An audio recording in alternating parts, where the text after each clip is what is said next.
What's up and welcome back to Interpreting the Stars, where today we're talking about one of the most famous musical films ever made, and that is Grease.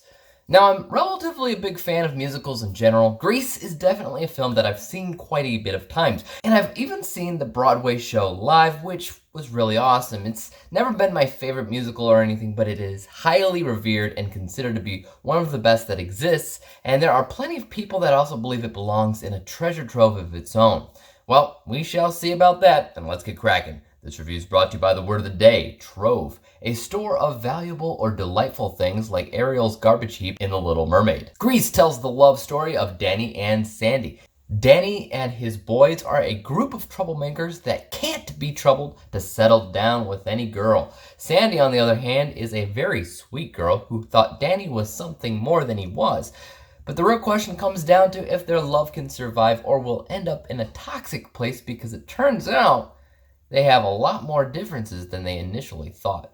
Alright, so coming up with something to say for that plot synopsis was kind of hard, because this film really doesn't have a plot. That's probably the main reason why this musical isn't one of my favorites. I can sit here and listen to all of the songs back to back. I love the songs. My mom used to have a vinyl record of it, and I used to sit in front of the record player and listen to it as a kid. God, that makes me sound old. But it's true. If there's one main reason to watch this movie, it would be for the music, for the songs, which is every bit as classic as the movie itself. But no music, regardless on how good it is, makes up for a movie that doesn't have much of a plot. Let's take a closer look at that so-called plot for a bit.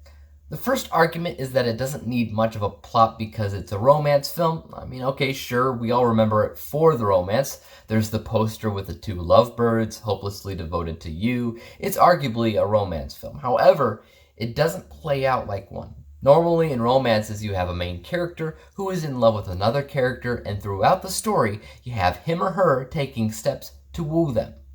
Grease doesn't exactly have a main character. Not really. It bounces back and forth from Danny to Sandy to several side characters, all of whom have their own solos and their own journey in the film. It's actually structurally closer to coming of age, which would make a lot of sense actually. But that's my problem with coming of age. You ask somebody what the movie's about and the other person doesn't know exactly what to say because it's not about anything. Grease isn't really about anything. Heck, Danny is hardly trying to woo Sandy, nor is Sandy Danny. They're simply witnessing random things happen. And as they do, musical numbers will pop up here and there. And the musical numbers, my dear friends, is the real reason that people watch this movie in the first place. And again, I won't dispute the fact that the songs are good. I like the songs. But as a narrative, Grease is severely lacking something. Apart from that, I think this film is both a staple and a product of its time. What I mean by that is that even though it still works out as a general rule, and when people think about this musical, they think about these people, these colors, these songs. It was also during a time when musicals weren't trying to be anything other than musicals.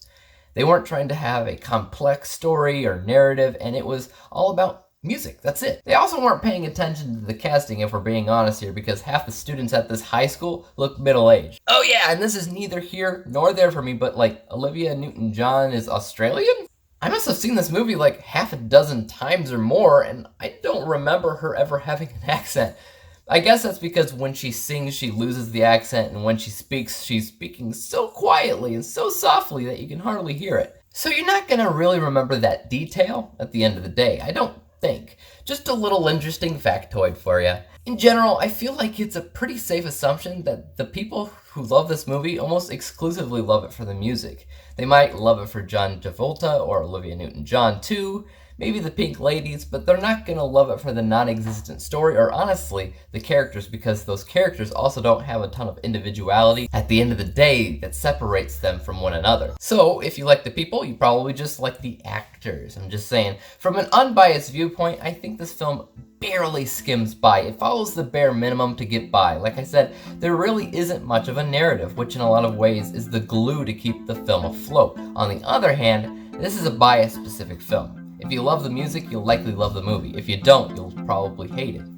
I personally love the music, so my bias score is at 80%, averaging 2 scores up to a final score of 71%, 71 out of 100 possible stars, granting this film with a letter grade of C-.